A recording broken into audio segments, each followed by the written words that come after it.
इरम जी, इसी बात से शुरू करते हैं। मुझे बताएं, इस दफ़ा मेहमान फीलिंग आ रही है? बहुत ज़्यादा आ रही है। बहुत अच्छा लग रहा है। बहुत सारी चीज़ें जो पहले जिम्मेदारी होती थी, अभी कोई कुछ करने नहीं दे रहा घर में। नहीं ज़रूरत नहीं है, कुछ नहीं है। किचन में मैं ऑनेस्टली जब से आई हूँ, मैं तो किचन की शक्ल ही नहीं देखी है। पहले बहुत सारी फरमाइशें मुझसे होती थी। अभी एवरीबडी इज़ लाइक कि नहीं, इतने से दिन के लिए तो आई हो, क्या ज़रूरत है। तो फिर थोड़ी सी ट्रांसमिशन भी है, फिर ज़ाहिर है काम भी मेरा चल रहा है यहाँ पर, तो वो मीटिंग्स भी होनी है, सब कुछ होनी है, तो मैं ज़्यादा उधर इन्वॉल्व हूँ।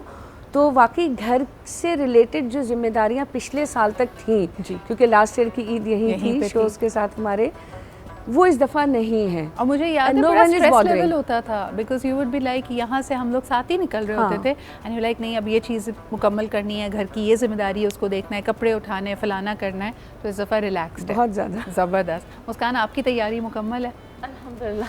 आपने तो रमज़ान से पहले ही सारे मैंने कंप्लीट कर लिया, क्योंकि आपको पता है एक तो ट्रैफिक, ऊपर से क्राउड, तो बहुत पैनिक हो जाता है। अच्छा, ये देखिए फॉर गिवन, देखिए यानी हमारे यहाँ ये फ़र्क होता है।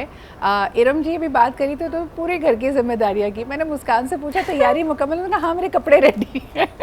इसके अलावा भी तैयारियाँ होती हैं? लिटरली मैंने सारी चीज़ें, मतलब मैंने ग्रॉसरी से लेकर अपने हस्बैंड की शॉपिंग, बच्चों की शॉपिंग, जो गिफ्ट्स हमें देने होते हैं इसमें हम देते हैं घर वालों को, वो सब तक मतलब हमने सब दे दिला के भी हम बैठ गए कि भाई ये अब रमज़ान, हम पहले रोज़े पे चले गए थे और हमने सबको गिफ्ट्स वगैरह भी डिस्ट्रीब्यूट कर दिए और हमने सारी चीज़ें अपनी सेटलमेंट कर ली, क्योंकि आपको पता है रमज़ान का बहुत स्केड्यूल हमारा बिजी होता है। हमारे बिजी के साथ साथ फटीग भी बहुत हो जाती है। यानी अगर आप बहुत ही अपने आप को हर्क्यूलिस समझे ना कि जी मैं रोज़ा भी रख लूँगी, मैं इबादत भी कर लूँगी और साथ में मैं बाज़ार भी चली जाऊँगी, नहीं, ऐसा इट्स नॉट पॉसिबल। अच्छा जी, हमारे साथ इरम भी मौजूद हैं। तो इरम, आप बताइए आपकी तैयारियों का इस वक्त क्या हाल है? बस आप कुछ ना पूछे जी, हमारी तैयारी जो आपको पता है कि सब ख़वातीन के जो lastminute.com जो होता है वो मैसेजेस आते हैं कि ये ड्रेस आप अभी हमें विद इन 1 or 2 डेज़ दे सकती हैं, ईद से पहले चाहिए।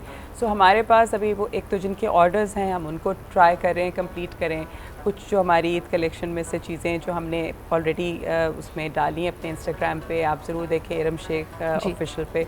सो उसमें बहुत सारे कुछ पीसेस ख़त्म हो गए, लोग उनको बनवाना चाहते हैं। तो आप ये वाली तैयारियां तो मेरी बहुत ज़्यादा ज़ोरों शोरों पे हैं। इस पर मुझे बताएं कि आप लोगों का प्रोसेस क्या होता है? आप कुछ सैम्पल्स तैयार कर लेते हैं, फैब्रिक आपके पास होता है, या आप लोगों ने जैसे उस पर जो एम्ब्रॉयडरी है, जो वर्क है, वो करवा के रखा होता है? Then when the order comes it's about assembling it.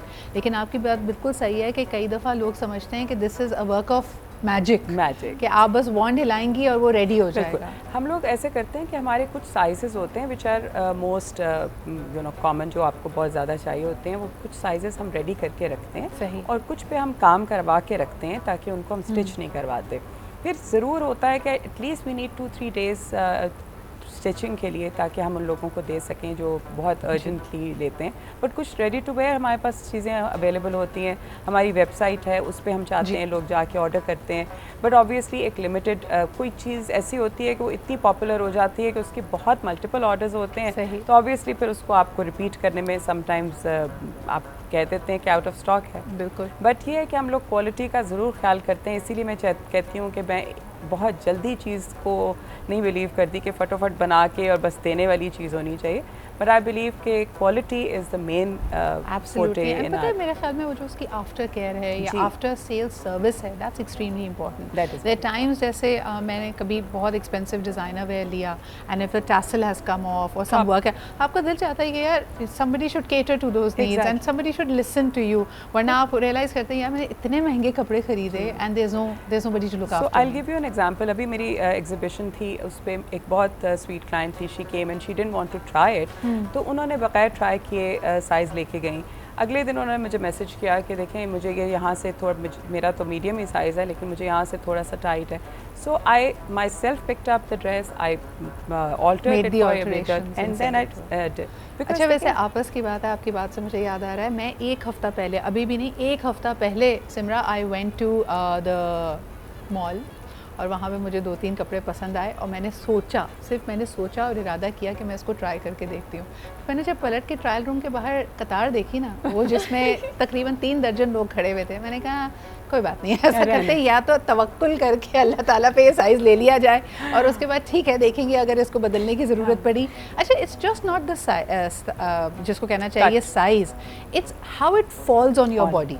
कई दफ़ा आपको वो हैंगर पे मैनिक्विन पे बहुत अच्छा लग रहा होता है, but you have to try it, but ये टाइम निकाल के जाइएगा क्योंकि ट्रायल रूम में रश है। बट ये कि ऑल्ट्रेशन आपको पता है अच्छे जो डिज़ाइनर्स हैं वो नहीं लेते, because it's a lot of waste of time of the client of the also कारीगर बहुत। मैं तो कभी कभार ये देखती हूँ कि हमसे एक अपना टेलर नहीं, यू नो, उससे हमारी कम्युनिकेशन में प्रॉब्लम हो रही होती है, but somebody who is managing like a fleet of them या एक group of them, it's a very very difficult job.